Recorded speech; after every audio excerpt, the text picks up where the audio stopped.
देखी भैया, एगो औरत अपना पिया पति से परेशान बाड़ी तो वो अपना सखी से कैसे कहताड़ी और कौना भाव में कहताड़ी।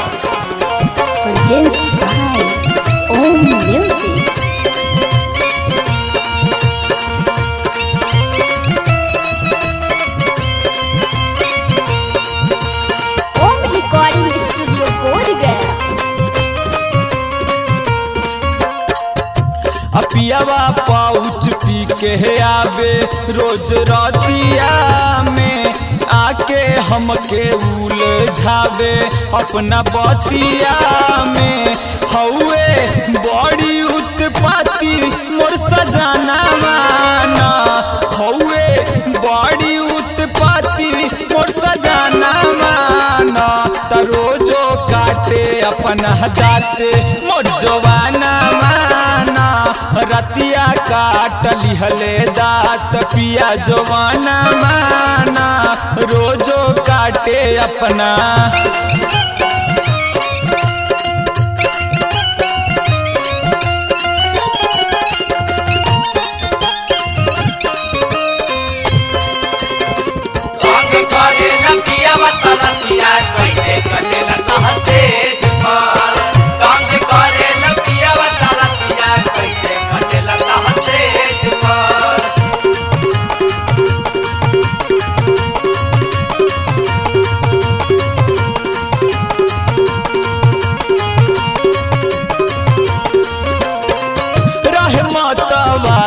पी के पड़ जाला बेड पर, तंग कर रात भर ना सुत देला सेज पर। ए सखी सुन ताड़ू औरी काका करेलन।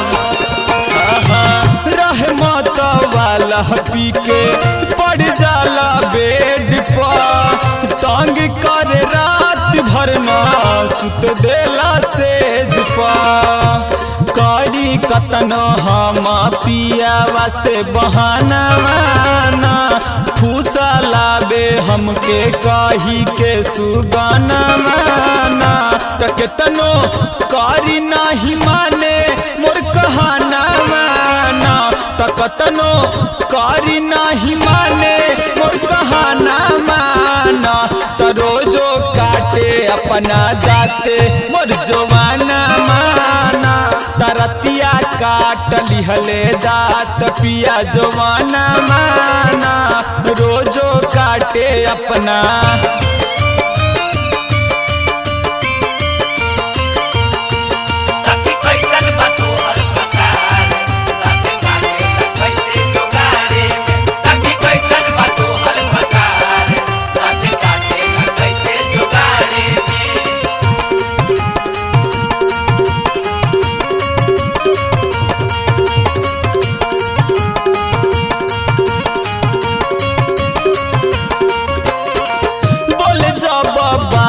पूछौ मुँहे कर महा के, देख के रहाने कर जीव हमर धा के। ए सखी का कही बड़ी गजन कैले बड़न हो।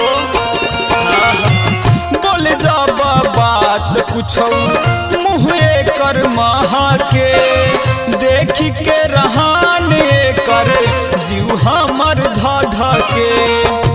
रोजो फारतावे चोली के सियाना माना, केहू बोले नहीं बढ़ल इनकर माना माना। काहे खोल के देखावा तू खजाना माना, काहे खोल के देखावा तू खजाना माना। रोजो काटे अपना दाते मोर जवाना माना, रतिया काट लिहले दात पिया जवाना माना। रोजो काटे अपना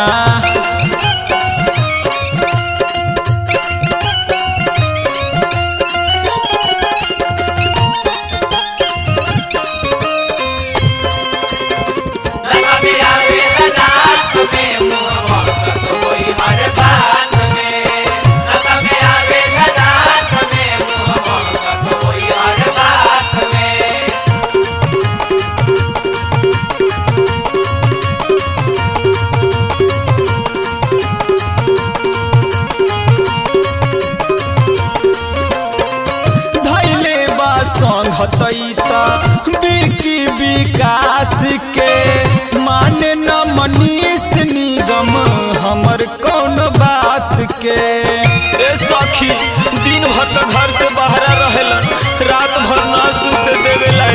धैले बा संगतैता बिकी विकास के माने न मनीष निगम हमर कौन बात के।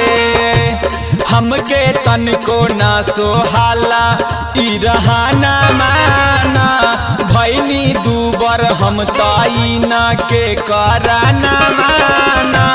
काहे लौले कराई के गवाना माना, काहे के लौले कराई के गवाना माना।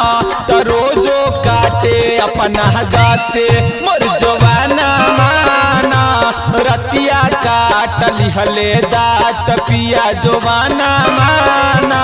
त रोजो काटे अपना